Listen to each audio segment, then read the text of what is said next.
Majority Leader.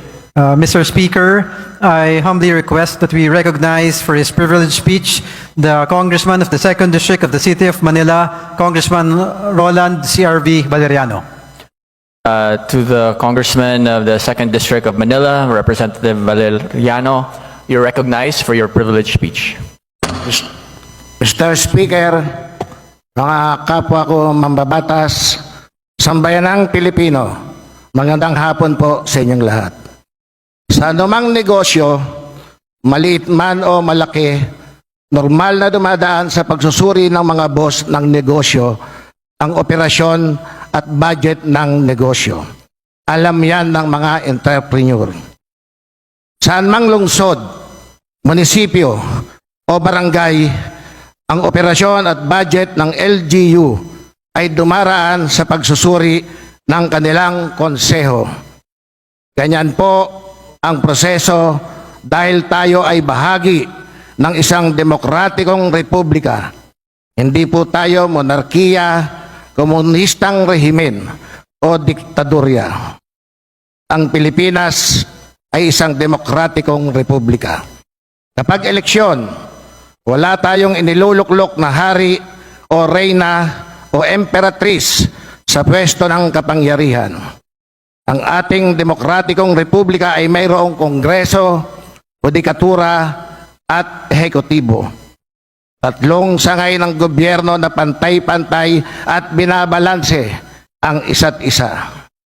Tungkulin natin dito sa kongreso na busisiin ang panukalang budget ng ehekutibo at ang panggastos ng mga nakaraang ipinagkatiwalang pondo ng bayan.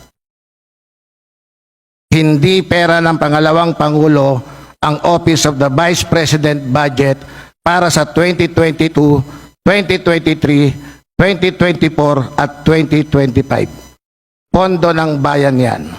Kaya nga mayroong budget hearings ay para malaman ng madlang people kung paano ginagastos ng mga opisina ng gobyerno ang pondo ng bayan na ipinagkatiwala sa kanila.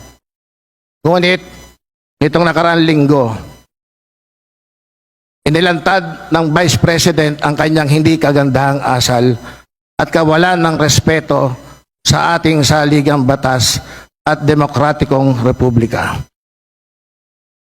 Dito sa Kamara, hindi natin tinatapatan ng kabastusan ang kabastusan. Maling asal kasi yan. Sa Maynila, dito sa Kamara, pamantayan natin ang pagiging magalang kasi kaugaliang Pilipino yan. Maling akala ni Vice President na siya hindi maaring salungatin ng kahit sino. Yan ang nasaksihan natin sa budget hearing ng Office of the Vice President.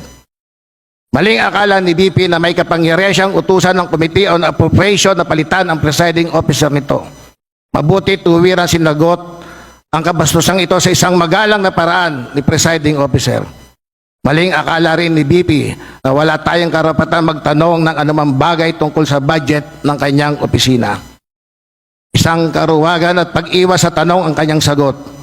Yan ang nagdudumilat na katotohanan ng nasaksihan natin sa budget hearing. Takot sa mga lehitimong mga tanong ng taong bayan. Sa simula pa lang ng kanyang presentasyon at ayon sa kanyang sinasabi, wala na talaga siyang balak sumagot sa anumang tanong. Sinayang ng pangalawang Pangulo ang pagkakataon na ibida sa sambayanang Pilipino ang accomplishment ng Office of the Vice President. Pagkakataon na sana niyang patunayan sa Kongreso at sa sambayanan kung sino ang naging beneficiary ng kanyang mga socio-economic programs. Ang nakakapagtaka sa kanyang budget ng 2023, 2024 at 2025 ay bakit sa National Capital Region lang nakalaan ang mga ayuda programs niya. Bilang chairman ng House Committee on Metro Manila Development, nagtataka lang ako kung saan sa Metro Manila napunta ang bilyong pondo ng socio-economic program sa kanyang office. Nagtataka ako dahil siya naman ay pangalawang Pangulo ng buong bayan. Sinayang din ng pangalawang Pangulo na ibida sa Kongreso at sambayanan kung ano o kung kanino nakipagpartner ang Office of the Vice President. Sa kanilang 2025 budget proposal, mayroong 977,615 beneficiaries. Nasa na ito? Totoo ba ito lahat at verified ba? sabi ng OBP sa kanilang budget proposal, nagkaroon din sila ng 793 strategic partnership noong 2023. Nasaan ang lista ng strategic partnership at mga strategic partnership agreements? At kapag walang totoong lista ng beneficiary, totoong dokumento ng strategic partnership, hindi malayong maghinala ang taong bayan na nawala ang pondo ng bayan para siguro sa darating na panahon. Sa halip na sagutin ng matino ang mga tanong ng Kongreso, ay paulit-ulit lang na binasa ang kanyang sagot.